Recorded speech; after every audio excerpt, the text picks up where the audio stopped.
Hello everyone. इस video में हम लोग टैकल करने वाले हैं सारे असाइनमेंट क्वेश्चन, जो होमवर्क क्वेश्चन 10 मैंने आपको दिए थे फॉर द फर्स्ट लेक्चर, वो सारे। और बहुत लोगों के कुछ डाउट्स आ रहे हैं। पहला डाउट आ रहा है कि यार आप ऑडियो हिंदी और इंग्लिश दोनों रखो।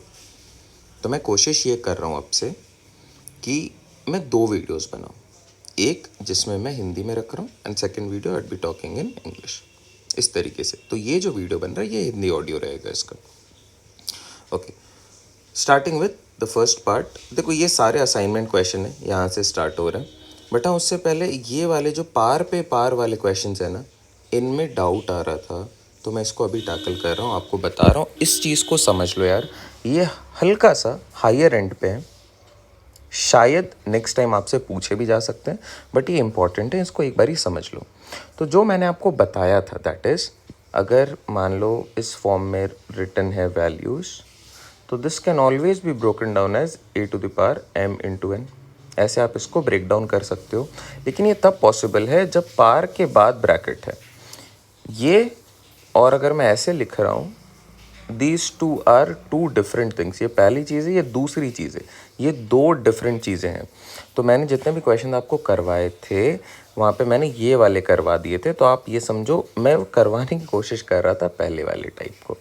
मतलब अगर ऐसा क्वेश्चन है तो इस तरीके से अगर मैं क्वेश्चन को देखूं तो इसका जो सल्यूशन मैंने आपको दिया है वो बिल्कुल 100% करेक्ट है।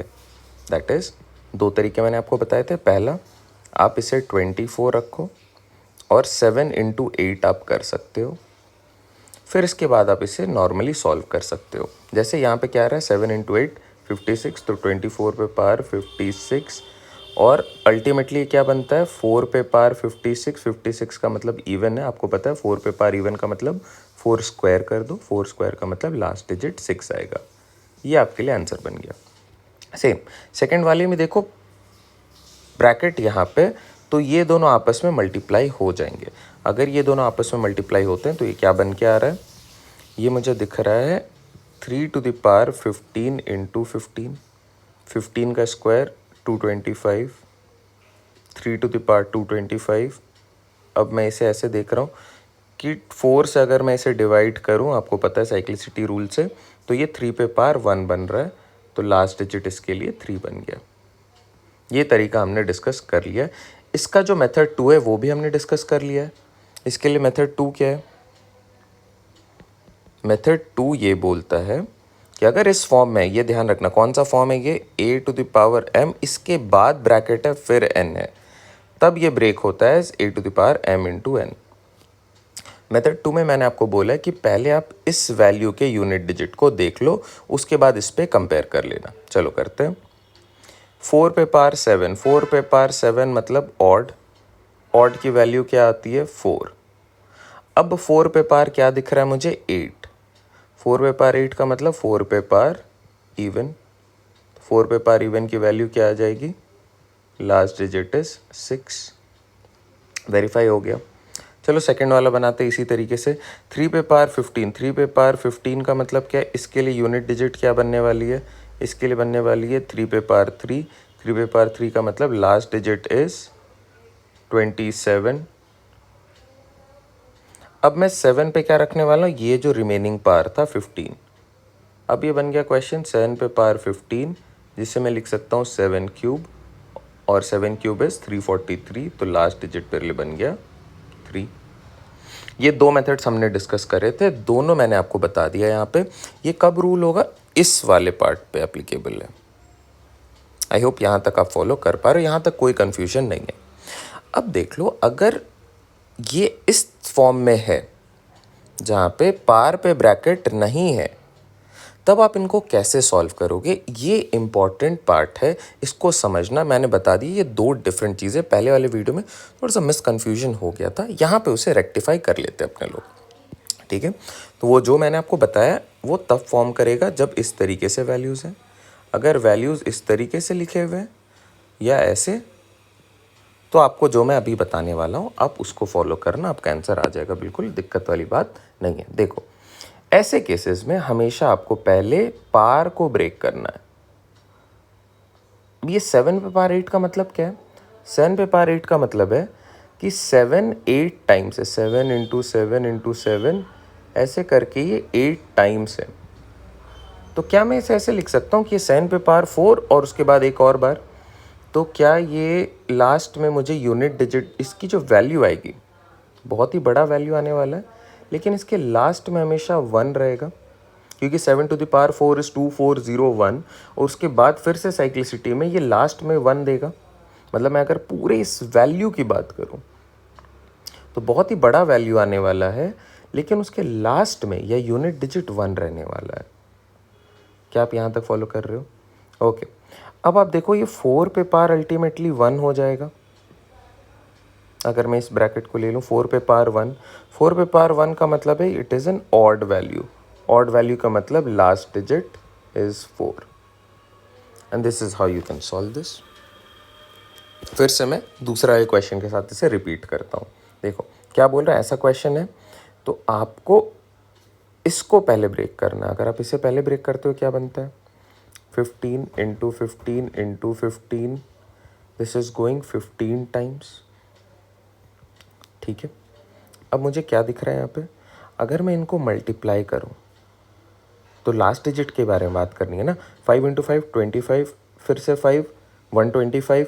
इस तरीके से हमेशा ये जो बड़ा वैल्यू है इसके लास्ट, मुझे नहीं पता ये वैल्यू क्या बनने वाला है, बिकॉज ये बहुत ही डिफिकल्ट है कैलकुलेट कर पाना। आप देख सकते हो 15 इंटू 15 मैं कर रहा हूँ, 15 इंटू 15 इंटू 15 ऐसे करके मैं 15 टाइम्स कर रहा हूँ, राइट। लेकिन इसके लास्ट में हमेशा 25 आएगा। ये अग्री कर रहे हो आप? करके देख लो। 15 5 पे पार जैसे ही बढ़ते रहते हैं वो वैल्यूज़ लास्ट के 2 डिजिट्स हमेशा 25 ही रहेंगे। तो क्या मैं इसे जब रिड्यूस करूँ तो ऐसे लिख सकता हूँ कि बेस है मेरा 3 और ये जो भी बन रहा है it is actually ending in 25 और 4 से अगर मैं रूल लगाऊँ तो मुझे बस लास्ट के 2 डिजिट्स को चेक करना पड़ता है। 4 से डिवाइड करो क्या बचेगा, तो दिस इज़ अल्टीमेटली 3 पे power 1 which gives me the last digit as 3। यहाँ तक कोई दिक्कत नहीं आई गेस। तो ये 2 टाइप जो हमने डिस्कस नहीं करे थे ये इस पे बेस्ड क्वेश्चन बन रहे हैं। ठीक है, जो आपने लेक्चर 1 में ऑलरेडी कवर कर लिया है वो टाइप भी मैंने आपको यहाँ पे बता दिया है। वहाँ पे बस आपको ये ध्यान रखना है ये दोनों आपस में मल्टीप्लाई हो जाते हैं। हाँ, अगर ये पार पहला वाला पार ब्रैकेट के अंदर है तो, मतलब अगर इस फॉर्म में है तो, नहीं है तो भी मैंने आपको बता दिया कि कैसे आपको टैकल करना है। चलो अब इस वाले को देखते हैं। यहाँ पे देखो उस फॉर्म में है that is a to the power m into n form में। तो अगर मैं इसे इस तरीके से लिखूँ तो भी आप सॉल्व कर सकते हो, या इसमें मेथड 2 लगा लो। क्या बोला मैंने, पहले इसको ब्रेक कर लो आप। तो ये बनता है 3 पे पावर 56 का मतलब 4 से डिविजिबल है तो 3 पे पावर 4। 3 पे पावर 4 के लिए लास्ट डिजिट क्या बन के आती है, 81। अब यार 1 पे पावर कुछ भी रख दो, दैट इज़ यहाँ पे ये जो 789 बच रहा है तो लास्ट डिजिट तो इसका 1 ही रहेगा। ये आपके लिए आंसर बन गया। क्लियर है? अब देखो अगर ये इस फॉर्मेट में तो कैसे सॉल्व करना है, यहाँ पे ध्यान देना, अच्छे से समझना, आराम से इसे सॉल्व करते हैं। पहले क्या मैं इसे ऐसे लिख सकता हूँ, दैट इज़ 456 इंटू 456 इंटू 456 और ये कितनी बार जा रहा है, 789 टाइम्स जा रहा है, जो कि बहुत ही डिफ़िकल्ट है कैलकुलेट कर पाना। लेकिन मुझे यहाँ पे दिख रहा है लास्ट डिजिट 6 है। 456 इंटू 456 करोगे लास्ट में 36 आएगा, फिर से इंटू 6 करोगे 216 आएगा। मतलब मैं अगर 6 के पार्स की बात करूँ तो जो भी लास्ट के 2 डिजिट्स रहते हैं ना वो कोई ऐसे ही वैल्यूज़ होंगे, जैसे मान लो 36 होंगे या 16 होंगे या फिर 56 आ जाएंगे या फिर 76 आएंगे। जिस भी फॉर्म में रहे ये हमेशा 4 से डिविजिबल होंगे। मतलब मैं बात कर रहा हूँ अगर मैं इसको ब्रेक करूँ तो ये जो वैल्यू देने वाला है उसका लास्ट डिजिट, लास्ट के 2 डिजिट हमेशा मल्टीपल ऑफ 4 होने वाले हैं। तो ये आराम से अब ब्रेक नहीं हो जाएगा एज 3 टू द पावर 4 और 3 टू द पावर 4 क्या देता है last digit, it gives me the last digit as 1।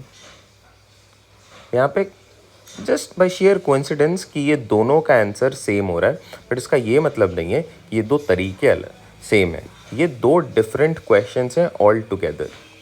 ये वाला क्वेश्चन और ये वाला क्वेश्चन बिल्कुल ही अलग है, यहाँ पे आपको फ़र्क समझना है। आई होप ये सारी चीज़ों से आपका ये वाला पार्ट भी क्लियर है, और लेक्चर में आई डोंट थिंक कि और कहीं पे लेक्चर में आपको डाउट आ रहा है। जो होमवर्क क्वेश्चन है मैंने बोला ही कि वो मैं आपसे डिस्कस करने वाला हूँ, तो अभी उनसे स्टार्ट करते हैं। चलो जल्दी से देखो, ये पहला क्वेश्चन था, ये सीसैट आपके 2018 में पूछा गया है। इसे जल्दी से, ऐसा एक क्वेश्चन हमने डिस्कस कर भी रखा था। मैंने क्या बोला था, यहाँ पे डॉट्स हैं या सिंबल हैं, उनको आप एक अल्फ़ाबेट से रिप्लेस कर दो। तो जैसे मैं मान लो यहाँ पे ए लिख लेता हूँ जल्दी से।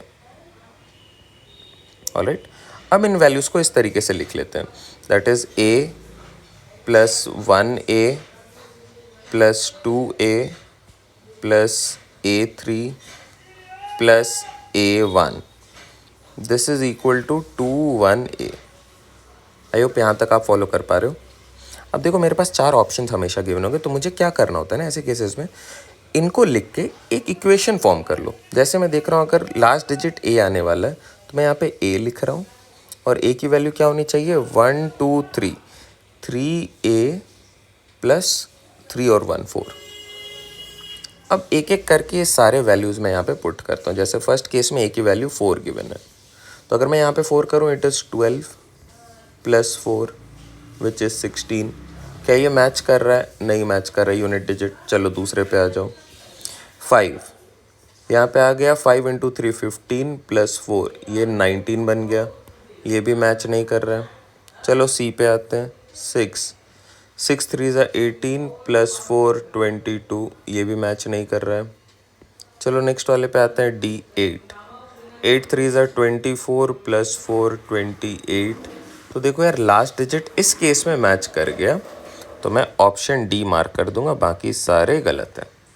आई होप यहाँ तक आप फॉलो आराम से कर पा रहे हो। यहाँ से हमारा होमवर्क क्वेश्चन 1 स्टार्ट हो रहा है। देखते हैं क्या गिवन है। आपको ऑलरेडी आता है, बट एक बारी चलो देख लेते हैं कैसे बनाने हैं क्वेश्चन। 1 पे पावर 4, 2 पे पावर 4, 3 पे पावर 4, सारे वैल्यूज़ पे पावर 4 है। तो ऐसे केसेस में एक रूल है बेसिक सा, और वो आप जस्टिफाई भी अभी कर सकते हो। देख लो, जैसे मैं अगर ऑड वाले नंबर्स लिख लो, 1 3 5 7 और 9, 1 3 5 7 एंड 9, और इवन वाले मैं लिख लेता हूँ 2 4 8 एंड 6।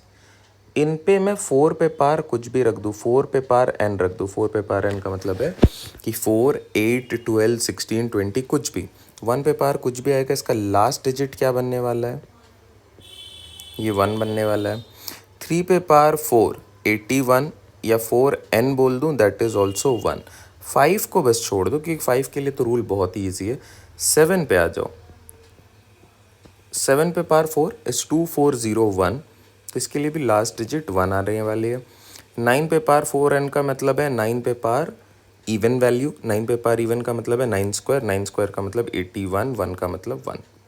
तो लास्ट डिजिट ऐसे केसेस में हमेशा क्या आती है, 1 आती है, अगर 4n के फॉर्म में आपके पार्स हैं ऑड वैल्यूज़ पे। इवन वैल्यूज़ पे क्या हो रहा है, चलो देखते हैं। 4 4 4 4, लास्ट डिजिट देखते हैं क्या बन के आ रहा है। 2 टू द पावर 4 16 6, 4 पे पावर 4, दैट इज़ 4 पे पावर इवन, 4 पे पावर इवन वैल्यू 16, फिर से 6। 8 पे पावर 4, फिर से 6। 6 पे पावर 4, आपको पता है 6 पे पावर कुछ भी रख दो, ये 6 आएगा। बस 5 को छोड़ दो, 5 का रूल तो आपको पता ही है, 5 पे पावर कुछ भी जाए, 6 पे पावर कुछ भी जाए 6 होगा, 5 पे पावर कुछ भी जाए 5 होगा। बाकी आप देखो ये रूल बन के आ गया 4n 4n 4n और 4n वाला। अब ये जो बना है इसे आप लिख लो। 1 पे पावर, तो ये वैल्यू मुझे 1 देने वाली है फर्स्ट के लिए। सेकंड के लिए 6, नेक्स्ट फिर से 1, फिर से 6, 5 के लिए 5 आ जाएगा। बाकी 6 पे पावर 6, 7 पे पावर 4, ऑड पे पावर है 4 1, 8 पे पावर 6, 9 पे पावर इवन, फिर से 1 0, ये तो 0 है। अब इनको ऐड करो जल्दी से। 6 1 2 3 4, ये 10 बन गए। मैंने एलिमिनेट कर ले रहा हूँ, देख लो। उसके बाद क्या बचता है आपके पास, 1 6 यहाँ पे, 1 6 यहाँ पे, 1 6 यहाँ पे, 18 18 और 5 123। तो यूनिट डिजिट अप टू 10 अगर मैं देखूं ऐसे पावर 4 वाले, तो इनके लिए यूनिट डिजिट बनेगा 3 का। आई होप ये फॉलो कर पा रहे हो। बहुत ही सिंपल सा रूल है, कॉन्सेप्ट है, आप इसे हमेशा याद भी कर सकते हो जल्दी क्वेश्चन को सॉल्व करने के लिए। हाँ, अगर ये नहीं भी ध्यान में रहता है तो भी आप नॉर्मली इसे कैलकुलेट कर सकते हो। 1 पे पावर कुछ भी है 1, 2 पे पावर 4 16 6, 3 पे पावर 4 81 8, 4 पे पावर इवन वैल्यू 6, 5 पे पावर कुछ भी 5, 6 पे पावर कुछ भी 6, 7 पे पावर 4 2 4 0 1, 8 पे पावर 4 6, 9 पे पावर इवन 1, 10 पे पावर कुछ भी रहे तो 0 आ जाएगा। इस तरीके से भी आप इसे बहुत जल्दी आराम से सॉल्व कर सकते हो। लेकिन ये जो थियोरी है इसे ध्यान में रखना, ये बेसिक रूल्स हैं, इनके साथ क्वेश्चंस को आगे बढ़ाते हैं। चलो नेक्स्ट यार, यहाँ पे 10 पे पावर फैक्टोरियल लगा, तो फैक्टोरियल के लिए मैं एक बारी बस रिवाइज करवा दे रहा हूँ। 1 factorial 0 factorial is 1, 1 factorial 1, 2 factorial 2, 3 factorial 1 into 2 into 3 that is 6, 4 factorial 1 into 2 into 3 into 4 which is 24। अब यार 5 फैक्टोरियल से नज़र डालना, 5 फैक्टोरियल की वैल्यू होती है 120, 6 फैक्टोरियल 720, 7 फैक्टोरियल 50 40, 8 फैक्टोरियल 40 320। मैं जानबूझ के लिख रहा हूँ, अभी आप ध्यान दो, बस कॉन्सेप्ट समझाने की कोशिश कर रहा हूँ, इसलिए ज़रा सा टाइम लग सकता है। क्वेश्चन तो मैं डायरेक्टली बना भी सकता हूँ, ध्यान दो। अप टू 4 आपको ध्यान में रहेगा, कुछ नहीं है, बहुत ही सिंपल कैलकुलेशन है। अप टू दैट नंबर आपको कैलकुलेट करना होता है, मल्टीप्लाई करना होता है स्टार्टिंग फ्रॉम 1। इसके बाद जितने भी वैल्यूज़ बन रहे हैं उनके अगर मैं यूनिट डिजिट्स को देखूं और 10th वाले को भी कंसिडर कर लूं, तो ये सारे के सारे ऐसे वैल्यूज़ हैं जो 4 से डिविजिबल है।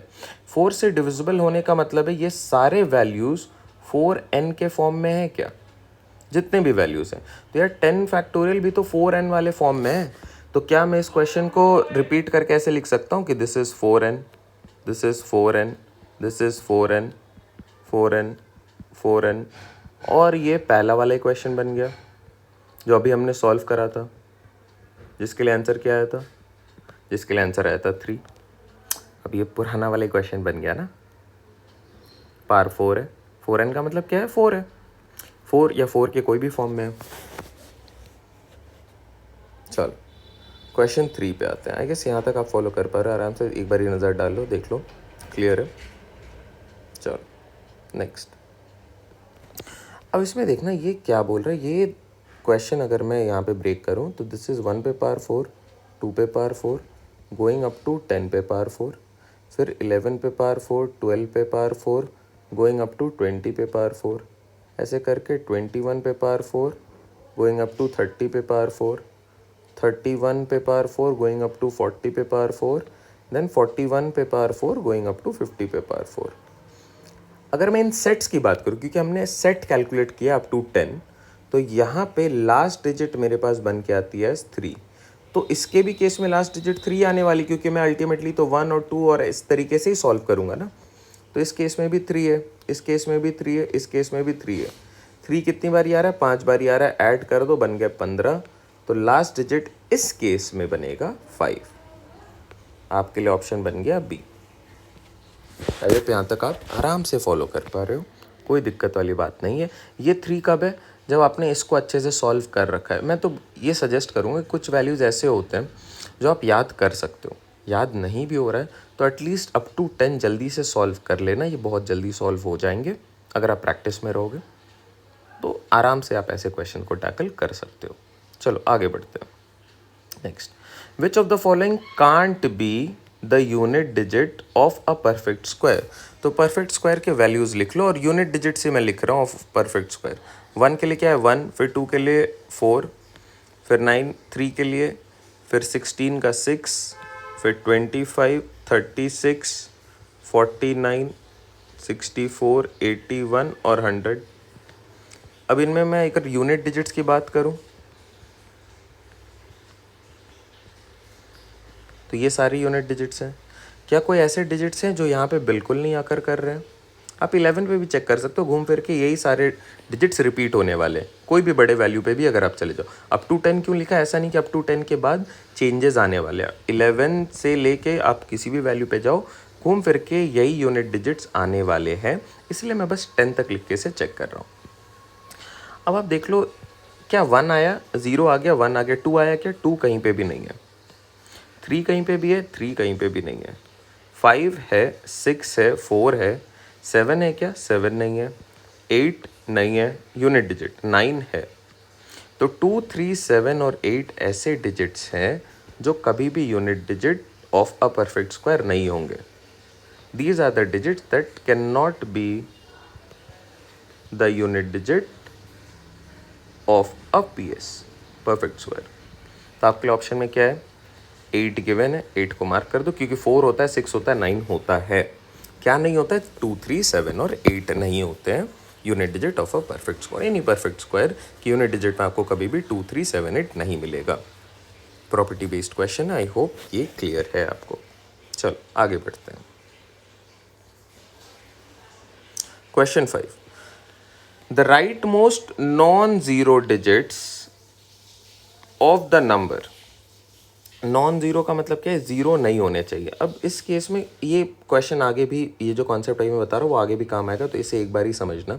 यार अगर मान लो मेरे पास एक ज़ीरो है, जैसे 10, अब इसमें मैं कुछ भी मल्टीप्लाई कर दूँ, 2, 3, 2, 1 कर दूँ, या मान लो 10 इंटू 5, 3, 6 कर दूँ, या 10 इंटू 5 कर दूँ, सारे केस में जो ज़ीरो ये लास्ट में चला जाता है। 2, 3, 2, 1 ज़ीरो बन जाएगा, ये 5, 3, 6 ज़ीरो बन जाएगा, ये 5 ज़ीरो बनेगा। सारे केस में देखो यूनिट डिजिट लास्ट में आ गया, दैट इज़ ज़ीरो लास्ट में कर जाएगा।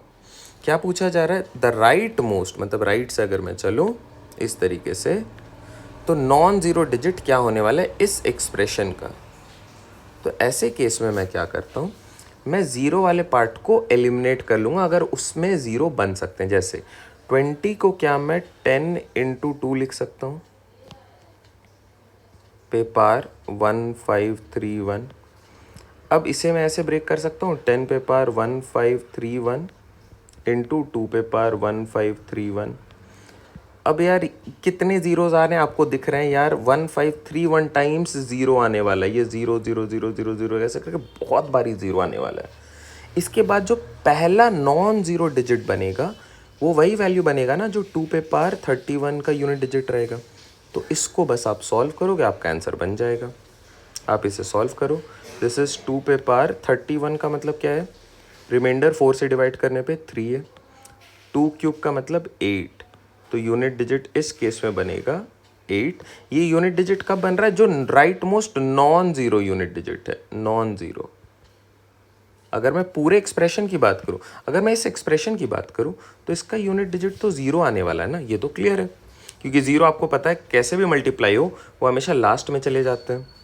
तो इतनी बार ये 1531 टाइम ज़ीरो आने के बाद जो पहला नॉन ज़ीरो डिजिट आने वाला है वो इस वैल्यू पे डिपेंडेंट होगा, इसके यूनिट डिजिट पे डिपेंडेंट होगा, और इसके लिए यूनिट डिजिट बन के आ रही 8, तो मेरा आंसर भी बन जाएगा 8।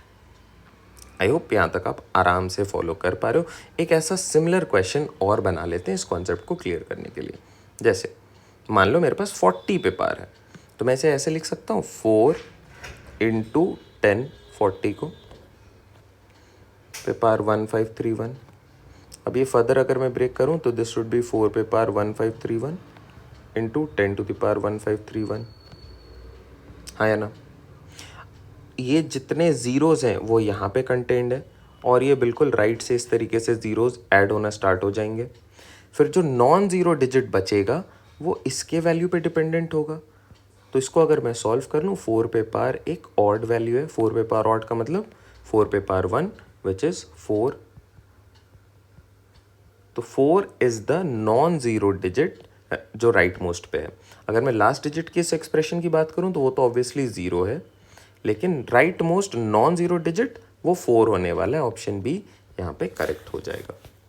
आई होप आप इसे आराम से भी फॉलो कर पा रहे हो। चलो आगे बढ़ते हैं, 7th, 8th, 9th और 10th क्वेश्चन को सॉल्व करते हैं जल्दी से। 7th question, find the digit in the 1000 position of this expression. ठीक है, सेम कॉन्सेप्ट। यहाँ पे मैं एक दो चीज़ और बता दे रहा हूँ। जैसे मान लो 10 पे पार मैं 223 लिख रहा हूँ, तो इसकी वैल्यू क्या बनेगी? 223 0। अगर मैं 100 इंटू 223 लिखूँ, इसकी वैल्यू क्या बनेगी? 223 0 0। अगर मैं 1000 इंटू 223 लिखूँ तो ये देखो 2 2 3 और 3 0 यहाँ पे। कहने की बात ये है कि ये जो ज़ीरोज़ होते हैं ना जो मल्टीपल्स में, वो लास्ट से ऐड होना स्टार्ट हो जाते हैं। इस तरीके से वो फॉर्मेशन करते हैं। मुझे यहाँ पे देखना है कॉन्सेप्ट ऑफ ज़ीरो क्या बोलता है। कॉन्सेप्ट ऑफ ज़ीरो ये बोलता है फॉर एवरी ज़ीरो आपको एटलीस्ट एक 5 चाहिए और एक 2 चाहिए। ये 5 और 2 के कॉम्बिनेशन से ही आपको एक ज़ीरो मिलता है हमेशा कहीं पे भी। इसके अलावा आपको ज़ीरो नहीं मिलेगा। मतलब ये बेसिक फॉर्म में 5 इंटू 2 है। अब 5 इंटू 4 कर दो वो भी तो 5 इंटू 2 कंटेन कर रहा है ना। 5 इंटू 6 कर दो वो भी 5 इंटू 2 तो कंटेन कर रहा है। तो आइडियली आपको एक 5 और एक 2 चाहिए, इनका प्रोडक्ट आपको एक 10 देता है। मुझे यहाँ पे दिख रहा है 5 कितनी बारी है, 5 3 बारी है। तो मुझे इस एक्सप्रेशन से कितने ज़ीरोज़ मिल सकते हैं, तो 5 3 बारी है तो 5 इंटू और 2 बहुत बारी है तो 5 इंटू 2 5 इंटू 2 5 इंटू 2, ये 5 3 बारी ख़त्म हो गए। तो कितने ज़ीरोज़ मिल गए मुझे, 3 ज़ीरोज़ मिल गए। अब ये एक्सप्रेशन क्या बचा, 5 3s मैंने हटा दिए तो 5 क्यूब हट गया। अब इसमें से 3 ज़ीरोज़ हट गए, 3 बारी 2 हट गए, तो क्या बचा, ये 2 पे पार 20 अभी रिमेनिंग है। मतलब इस पूरे एक्सप्रेशन को दैट इज़ 5 क्यूब इंटू जो मेरा आइडल क्वेश्चन था 2 पे पार 2023, क्या मैं ऐसे लिख सकता हूँ 5 क्यूब इंटू 2 क्यूब इंटू 2 पे पार 2020। 5 क्यूब इंटू 2 क्यूब से जो रिजल्टेंट बन रहा है वो ये रहा। अब मुझे क्या फाइंड आउट करना है, 1000 पोजीशन पे। तो 1 2 3 4, मतलब ये यूनिट डिजिट, ये 10 डिजिट, ये 100 डिजिट और ये 1000 डिजिट। कितने ज़ीरोज़ हैं मेरे पास यहाँ पे, 3 दिख रहे हैं। तो 3 ज़ीरोज़ को अगर मैं प्लेस करना स्टार्ट करूँ, 1 2 3 ज़ीरोज़ प्लेस हो गए। अब जो 1000 डिजिट पे आने वाला है वो वैल्यू इस वैल्यू पे डिपेंडेंट है, क्योंकि ये पूरी तरीके से एग्जॉस्ट हो चुका है। इसके 3 ज़ीरोज़ बनते हैं, ये हमने प्लेस कर दिया है। अब 1000 डिजिट पे वही वैल्यू आएगा जो इसका यूनिट डिजिट होगा। तो इसका यूनिट डिजिट सॉल्व कर लो, 20 है मतलब 2 पे पावर 4, 2 पे पावर 4 का मतलब 6, यहाँ पे आ जाएगा 6। तो option D 6 is the correct answer. अब अगर इसी क्वेश्चन में मान लो मैं लिख दूं 5 पे power 4 into 2 to the power 2023, तो यार यहाँ पे 4 बारी 5 है। 4 बारी 5 का मतलब 1 2 3 4, और ज़ीरोज़ तो 2 तो है ही मेरे पास, तो ज़ीरोज़ उतने बन ही जाएंगे। तो 4 बार ज़ीरोज़ बन जाएंगे, 1000 पोजीशन पे इस बारी ज़ीरो आ जाएगा अगर ये क्वेश्चन रहा। लेकिन क्योंकि 5 क्यूब है तो मेरे लिए करेक्ट आंसर बन रहा है 6। आई होप आप ये फॉलो कर पा रहे हो। चलो आगे बढ़ते हैं। If the last digit of 333 to power a is 7, then what is the last digit of 777 to the power a। अच्छा, 333 पे पावर a आ रहा है और इसकी वैल्यू 7 आ रही है, तो 3 पे पावर 1 इज 3, 3 स्क्वायर कितने के बराबर 9, 3 क्यूब 27 के बराबर, 3 पे पावर 4 कितने के बराबर 81। पॉइंट ये है कि अगर 3 पे पावर कोई भी वैल्यू 3n के फॉर्म में है तो उसके लिए रिजल्टेंट यूनिट डिजिट हमेशा क्या बनेगा, यूनिट डिजिट या लास्ट डिजिट 7। तो 7 पे पावर भी मैं 3n के फॉर्म में लिख देता हूँ, a की वैल्यू 3n के फॉर्म में आ गई, मतलब इसे 3 भी लिख लो आप। क्या बनेगा ये आइडियली अगर आप यहाँ पे 3 लिखते हो तो ये क्या बनने वाला है, ये 7 टू द पावर 3, और 7 टू द पावर 3 के लिए क्या बनता है 343। तो 3 is my correct answer here. Simple रखते हैं चीज़ों को। चलो हाँ, ये लास्ट के 2 क्वेश्चन यहाँ पे ध्यान देना, अगर आप यहाँ तक बने हुए हो बहुत अच्छी बात है। प्रॉपर्टी बेस्ड क्वेश्चन है, इसको समझ लो। चांसेस है यार ये आपसे, ये टफ पार्ट पे, बट इसके प्रॉपर्टी को पहले आप समझ लो क्या बोलता है। देखो 3 पे पावर 24 एक बड़ा वैल्यू, तो मैं सबसे छोटे वैल्यू से स्टार्ट करता हूँ। 3 पे पावर 1 डिवाइडेड बाई 50। अब ये डिवीजन आप करते रहना। 3 पे पावर 1 का मतलब 3 डिवाइडेड बाई 50, एग्जैक्ट वैल्यू बोलो क्या। देखो ये 0, फिर पॉइंट दिया तो 30 बन गया, फिर भी कुछ नहीं हो रहा, एक और 0 दिया तो ये अब 300 बन गया। 50 कितनी बारी जाएगा, 6 टाइम्स जाएगा। क्लियर है। चलो 3 स्क्वायर बाई 50 करते हैं। 3 स्क्वायर का मतलब 9, 9 अपॉन 50 0.90 बना, 90 का मतलब 1 टाइम जाएगा 50, फिर क्या बचा 40, पॉइंट की वजह से 0 आ गया, फिर ये 8। आई होप यहाँ तक आप फॉलो कर पा रहे हो। चलो 3 क्यूब बाई 50, 3 क्यूब का मतलब 27 बाई 50, 0 पॉइंट देने की वजह से ये 270 बन गया। अब ये 5 टाइम्स जा रहा है 250, 20 बचा, पॉइंट की वजह से एक और 0, 4, 3 पे पार 4/50, 81 बाई 50, 1 टाइम, पॉइंट की वजह से 41, 410, 410 का मतलब 8 टाइम्स, 8 टाइम्स के बाद क्या बन रहा है ये 100, तो ये बन जाएगा 2। आई होप यहाँ तक आप फॉलो कर पा रहे हो। क्लियर है? एक बार यहाँ बस इस ऑब्जर्वेशन को आप जल्दी से ध्यान दो।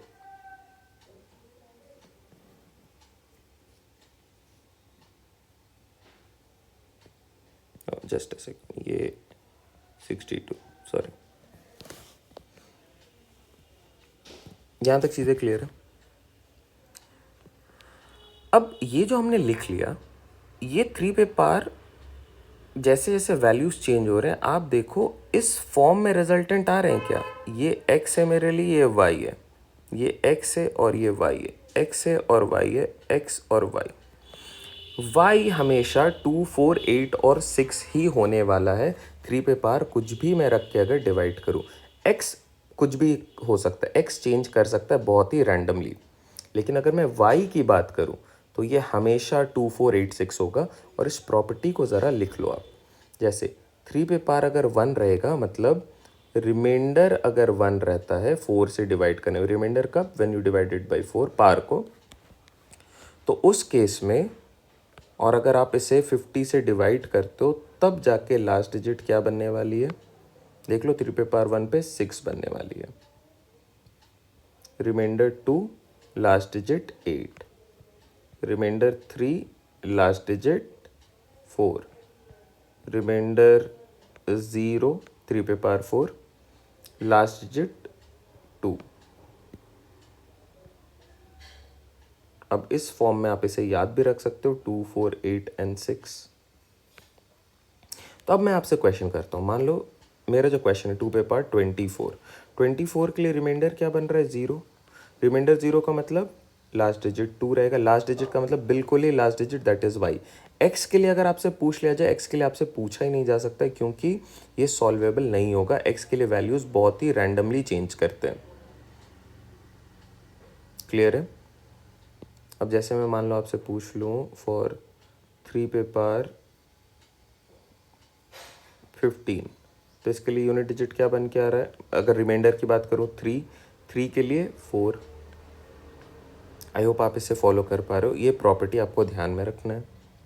ध्यान में रखने का तरीका क्या है, यूनिट डिजिट ऑफ 2 होता है 2, 4, 8 और 6। नॉर्मली 2, 4, 8, 6 अपने लिखते हैं 2 पे पार 1, 2 पे पार 2, 2 पे पार 3, 2 पे पार 4। इसको बस रिवर्स ऑर्डर में याद कर लेना है। जैसे अगर मान लो यहाँ पे क्वेश्चन है 3 पे पार 21, चलो उसी रूल पे आते हैं कि 3 पे पार 21 रिमाइंडर क्या बनेगा अपॉन डिवाइडिंग बाई 4, और उस केस में लास्ट डिजिट क्या बनेगा अपॉन डिवाइडिंग बाई 50 पूरे वैल्यू को। तो 3 पे पार 21 है, रिमाइंडर इसके लिए क्या बनता है 1, 1 का मतलब 2, 4, 8 एंड 6। देख लो 3 पे पार 1 का मतलब 6, 3 पे पार 1 का मतलब 6। मैं यहाँ पे कुछ और वैल्यूज़ आपसे करवा दे रहा हूँ। लेट्स से 3 पे पार 50 के लिए रिमाइंडर क्या बचेगा, अगर 4 से डिवाइड करोगे 2 बचेगा, 3 स्क्वायर के लिए 8 आ जाता है, हियर इज 8। आई होप यहाँ पे आपको ये वाला पार्ट क्लियर हो गया है।